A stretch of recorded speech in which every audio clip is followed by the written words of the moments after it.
Hello my dear student, आपके अपने YouTube channel global science IQ में आप सभी लोगों का मैं हार्दिक स्वागत करती हूँ।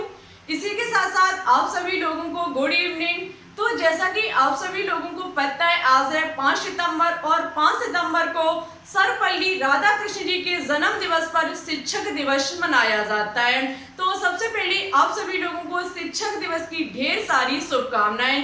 देखो, इस टीचर्स डे के मौके पर हम आपके लिए केमिस्ट्री की एक स्पेशल क्लास लेकर के आई हूँ, जिसमें आज हम आपको NCERT केमिस्ट्री से टॉप MCQ लगवाने वाली हूँ। आज की क्लास आपके एग्जाम के लिए बहुत ही इंपॉर्टेंट एंड शानदार क्लास है। सभी क्वेश्चंस बहुत ही झक्कास क्वेश्चंस हैं। तो आप सभी लोग आज की क्लास को बिल्कुल भी स्किप मत करना, अंत तक देखना और सभी क्वेश्चंस को मेरे साथ कॉपी में नोट डाउन करते हुए चलना। हर एक पॉइंट यहाँ से आपको नया सीखने को मिलेगा। जो भी पॉइंट यहाँ पर अच्छा लगे, आपको कुछ यहाँ से सीखने को मिले, तो प्लीज इसे वीडियो को लाइक एंड दोस्तों के साथ शेयर करना बिल्कुल भी ना भूलें। चैनल पर न्यू हो तो प्लीज इसे सब्सक्राइब करके बेल आइकन को प्रेस ऑल पर क्लिक कर लें, जिससे हमारे अन्य आने वाली वीडियो का नोटिफिकेशन आपके पास सबसे पहले पहुंच सके। चलिए अब टाइम ना वेस्ट करते हुए बात करते हैं आज के फर्स्ट क्वेश्चन पर।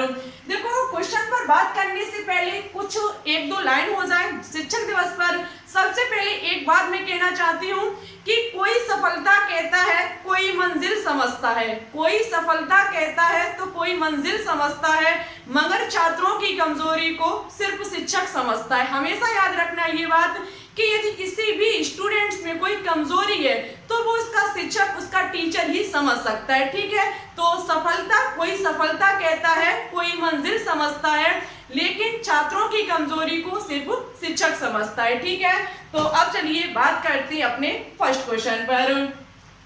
आज का फर्स्ट क्वेश्चन है कि मूर्खों का सोना कौन कहलाता है? मूर्खों का सोना कौन कहलाता है? Ferric sulphate, ferric chloride, iron sulphide या फिर क्यूप्रिक सल्फेट।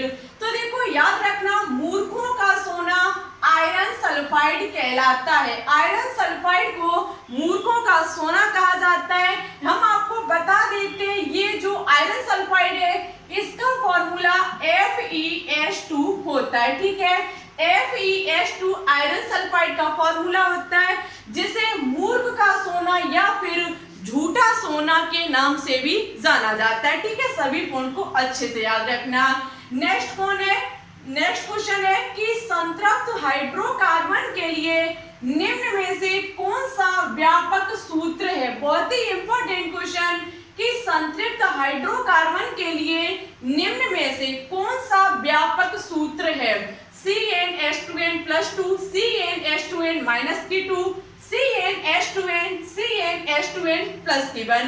तो देखो, संतृप्त हाइड्रोकार्बन और असंतृप्त हाइड्रोकार्बन के बारे में हम आपको पहले ही जानकारी दे चुके हैं। यदि स्टूडेंट्स बात की जाए संतृप्त हाइड्रोकार्बन की, तो वहां पर ऐसे यौगिक या फिर ऐसे सदस्य आएंगे जिनमें सिंगल बॉन्ड होना चाहिए। सिंगल बॉन्ड किस में होता है? तो एल्केन के सदस्य में होता है, और एल्केन का फॉर्मूला CnH2n+2 होता है। ऑप्शन नंबर ए जो होगा वो इस क्वेश्चन का राइट आंसर होगा कि संतृप्त हाइड्रोकार्बन के लिए निम्न में से व्यापक सूत्र CnH2n+2 होता है। नेक्स्ट क्वेश्चन है कि कार्बन टेट्राक्लोराइड को अन्य किस नाम से जाना जाता है? बहुत ही इंपॉर्टेंट क्वेश्चन है ये कि कार्बन टेट्राक्लोराइड को अन्य किस नाम से जाना जाता है? Marsh gas, mustard gas, pyrrole या फिर पायरीन। तो देखो, यदि कार्बन टेट्राक्लोराइड फॉर्मूला CCl4 होता है। यदि बात की जाए इसके दूसरे नाम की, तो इसका दूसरा नाम पायरीन होता है। ऑप्शन नंबर डी जो होगा वो इस क्वेश्चन का राइट आंसर होगा, पायरीन। कार्बन टेट्राक्लोराइड का सेकंड नेम फॉर्मूला CCl4 होता है। ठीक है, नेक्स्ट क्वेश्चन है आयोडोफॉर्म का प्रयोग किस रूप में किया जाता है? मोस्ट इंपॉर्टेंट क्वेश्चन है ये कि आयोडोफॉर्म का प्रयोग किस रूप में किया जाता है? ज्वररोधी, निषेचक, पूतरोधी या फिर पीड़ाहारी।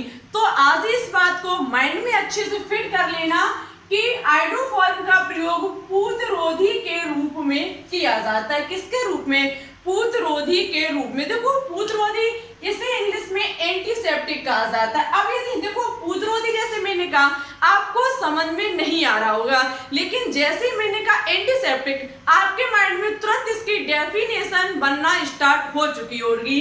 एंटीसेप्टिक की बात की जाए तो देखो वो ऐसे द्रव या फिर ऐसे पदार्थ होते हैं जो हमारे शरीर में यदि कोई जीवाणु, यदि कोई सूक्ष्म जीवाणु प्रवेश कर गया है तो उसको या तो नष्ट कर देगा या फिर उसकी वृद्धि को रोक देगा। कौन? एंटीसेप्टिक। तो आयोडोफॉर्म का प्रयोग एंटीसेप्टिक के रूप में किया जाता है, पीड़ाहारी के रूप में किया जाता है।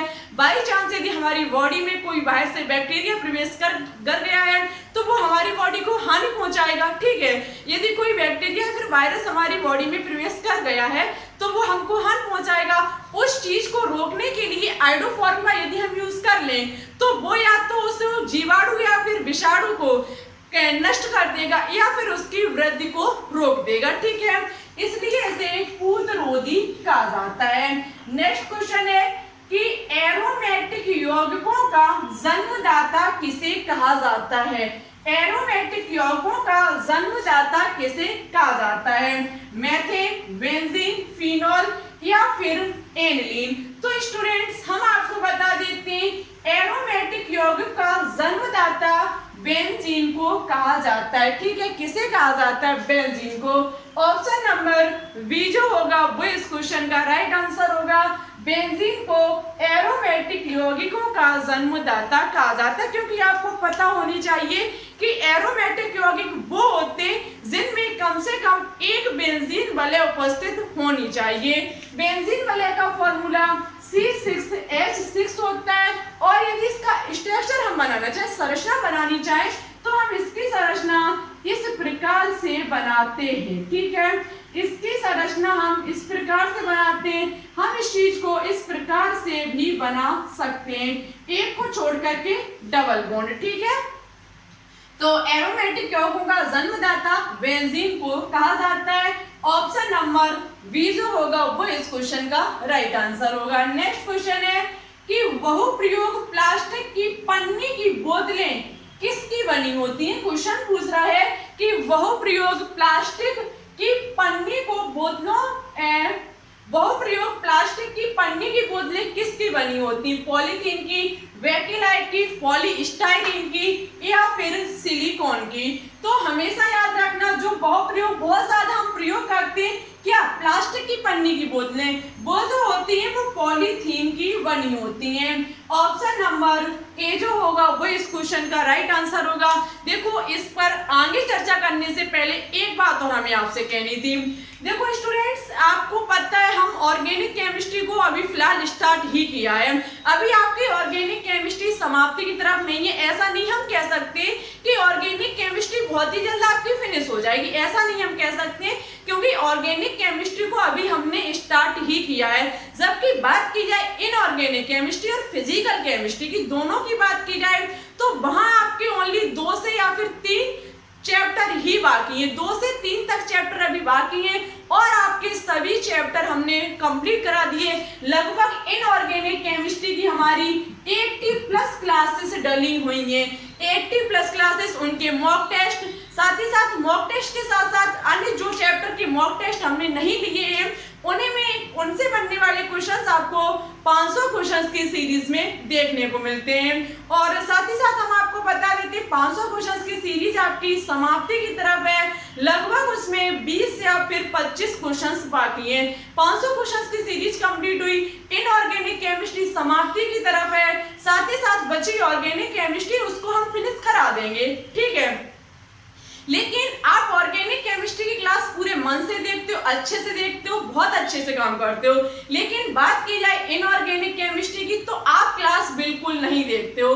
तो मैंने विचार किया कि आपकी इनऑर्गेनिक केमिस्ट्री को वहीं पर कहने का मतलब है छोड़ दिया जाए, वहीं पर कहने का मतलब है गैप कर दिया जाए या फिर उसे वहीं पर समाप्त कर दिया जाए, कुछ भी मान लीजिए, वहीं पर थोड़े दिनों के लिए रोक दिया जाए और आपके प्रैक्टिस सेट को लगवाना स्टार्ट कर दिया जाए। मैंने विचार किया कि इनऑर्गेनिक केमिस्ट्री में बहुत सारे चैप्टर हो चुके हैं, लगभग सभी चैप्टर हो ही चुके हैं, बहुत कम चैप्टर बाकी रह गए, 2 या फिर 3 चैप्टर रह गए हैं बाकी, उनको हम फिनिश करा देंगे। लेकिन आप देखते नहीं हो क्लास को इनऑर्गेनिक केमिस्ट्री वाली, तो विचार किया है कि आपको हम चैप्टर वाइज अब क्वेश्चंस देना स्टार्ट करेंगे, किसकी, इनऑर्गेनिक केमिस्ट्री की। ठीक है, विचार कैसा लगा कमेंट बॉक्स में कमेंट करके जरूर बताना। और आपकी ऑर्गेनिक केमिस्ट्री 500 क्वेश्चंस की सीरीज इवनिंग में कंटिन्यू हम चलाएंगे, लेकिन आपकी जो बात चल रही है इनऑर्गेनिक केमिस्ट्री दोपहर वाली क्लास, उसको हम यहीं पर रोकना चाहते हैं और आपके प्रैक्टिस सेट को स्टार्ट करना चाहते हैं, वो भी चैप्टर वाइज। एक तरीके की आपके मॉक टेस्ट होंगे, जो कि मॉक टेस्ट वाली प्लेलिस्ट में जाकर के मिले करेंगे। तो ये विचार कैसा लगा कमेंट बॉक्स में कमेंट करके जरूर बताएं। अब बात करेंगे कुछ शेष क्वेश्चंस पर। चलिए तो अब बात करते हैं नेक्स्ट क्वेश्चन पर। नेक्स्ट क्वेश्चन है कि सबसे अधिक क्रियाशील धातु कौन सी है। सबसे अधिक क्रियाशील धातु कौन सी है, ये क्वेश्चन इंपॉर्टेंट क्वेश्चन है। सोडियम, कैल्शियम, आयरन या फिर पोटेशियम। तो देखो बात की जाए सबसे अधिक क्रियाशील धातु की, तो इनमें से पोटेशियम होगी। पोटेशियम जो है वो इन सभी की अपेक्षा सबसे अधिक क्रियाशील धातु है। याद रखना पोटेशियम के बाद यहाँ पर सोडियम है, और सोडियम के बाद आपका कैल्शियम है, कैल्शियम के बाद आपकी आयरन है। ठीक है, ये हमारा क्रम हो जाएगा क्रियाशीलता का। ठीक है, तो सबसे अधिक क्रियाशील पोटेशियम, पोटेशियम के बाद सोडियम, सोडियम के बाद कैल्शियम और कैल्शियम के बाद आयरन। ऑप्शन नंबर डी जो होगा वो इस क्वेश्चन का राइट आंसर होगा। नेक्स्ट क्वेश्चन है कि निम्न में से कौन पदार्थ बहुत कठोर और तन्य है। निम्न में से कौन पदार्थ बहुत कठोर और तन्य है। कार्बोंडम, टंगस्टन, नाइक्रोम या फिर कास्ट आयरन। तो देखो इनमें यदि सबसे बात की जाए कठोर और तन्य की, तन्य का मतलब है जिसे पीट पीट कर या फिर गर्म कर करके पतले पतले तारों में खींचना। तन्य का मतलब होता है कि पतले पतले तारों में खींचना। आघात वर्धनता का मतलब होता है कि चादर के रूप देना। ठीक है, पीट पीट कर उसे चादर जैसा रूप देना। और तन्य का मतलब होता है तार के रूप में खींचा जा सके। या फिर कास्ट आयरन। तो देखो स्टूडेंट इसका आंसर होगा नाइक्रोम। नाइक्रोम धातु जो होती है वो सबसे कठोर और एक तन्य धातु होती है। ठीक है, क्या नाइक्रोम। नाइक्रोम एक ऐसा पदार्थ है जो कठोर और तन्य होता है। ऑप्शन नंबर सी जो होगा वो इस क्वेश्चन का राइट आंसर होगा। नेक्स्ट क्वेश्चन है कि किस धातु से बनाई मिश्र धातु को हवाई जहाज तथा रेल के डिब्बों में पुर्जों का काम लिया जाता है। किस धातु से बनाई मिश्र धातु को हवाई जहाज तथा रेल के डिब्बों में पुर्जों के काम में लिया जाता है। तांबा को, लोहा को, एल्यूमिनियम को या फिर इनमें से कोई नहीं। तो देखो याद रखना कि जो एल्यूमिनियम मिश्र धातु होती है, एल्यूमिनियम की मिश्र धातु होती है, उसका प्रयोग हवाई जहाज तथा रेल के डिब्बों में पुर्जों में काम में लाया जाता है। ऑप्शन नंबर सी जो होगा वो इस क्वेश्चन का राइट आंसर होगा। ये इतने क्वेश्चन यहाँ पर आपने करे, सभी क्वेश्चंस बहुत ही इंपॉर्टेंट क्वेश्चन है। साथ ही साथ नेक्स्ट क्वेश्चन है कि निम्न मिश्र धातु में से किसे अमलगम कहते हैं। Very very important and most important question कि निम्न मिश्र धातु में किसे अमलगम कहते हैं। जस्ता, तावा, तावा और टिन, सीसा और जस्ता, पारा और जस्ता। तो स्टूडेंट्स हमेशा याद रखना यदि पारे के साथ कोई भी धातु मिलकर के मिश्र धातु का निर्माण कर लेती है तो इसको अमलगम कहा जाता है। पारा जस्ता धातु के साथ मिलकर के एक मिश्र धातु का निर्माण करेगा, इसे ही कहा जाता है अमलगम। अमलगम के लिए पारा का होना वेरी वेरी इंपॉर्टेंट है। बिना पारा के कभी भी अमलगम का निर्माण नहीं हो सकता है। तो पारा और जस्ता, जस्ता यहाँ पर धातु है, आपस में दोनों मिल जाएंगे, एक मिश्र धातु बना लेंगे। मिश्र धातु बनाने के साथ साथ इनको अमलगम कहा जाता है। ठीक है, चलिए अब बात करते हैं आज के नेक्स्ट क्वेश्चन पर। तो अब बात करते हैं क्वेश्चन नंबर 11 पर।